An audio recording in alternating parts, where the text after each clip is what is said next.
ભારત અને શ્રીલંકા વચ્ચેના પ્રાચીન આધ્યાત્મિક સંબંધોને વધુ ગાઢ બનાવતા એક ઐતિહાસિક પગલામાં ગુજરાતમાં સુરક્ષિત રાખવામાં આવેલા ભગવાન બુદ્ધના પવિત્ર અસ્થિ અવશેષોને વિશેષ સન્માન સાથે શ્રીલંકા મોકલવામાં આવ્યા છે.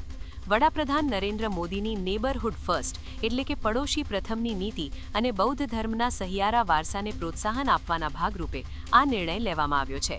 આ પવિત્ર અવશેષોને શ્રીલંકાના પાટનગર કોલંબો ખાતે લાવીને ત્યાંના મુખ્ય બૌદ્ધ વિહારમાં સ્થાપિત કરવામાં આવ્યા છે, જ્યાં ભવ્ય સ્વાગત સમારોહ યોજાયો હતો.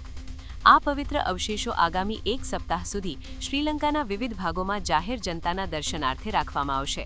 આ પ્રદર્શનનો હેતુ બંને દેશોના નાગરિકો વચ્ચેના સાંસ્કૃતિક જોડાણને મજબૂત કરવાનો અને ભગવાન બુદ્ધના શાંતિ તથા કરુણાના સંદેશને વિશ્વભરમાં ફેલાવવાનો છે. નોંધનીય છે કે ગુજરાતમાં વડનગર અને દેવની મોરી જેવા સ્થળોએથી મળી આવેલા બૌદ્ધ અવશેષો વૈશ્વિક સ્તરે અત્યંત મહત્વ ધરાવે છે. શ્રીલંકાના રાષ્ટ્રપતિ અને વડાપ્રધાને ભારત સરકારના આ ઉદાર વલણની પ્રશંસા કરતા આ પ્રસંગને દ્વિપક્ષીય સંબંધો માટે એક સુવર્ણ ક્ષણ ગણાવી છે.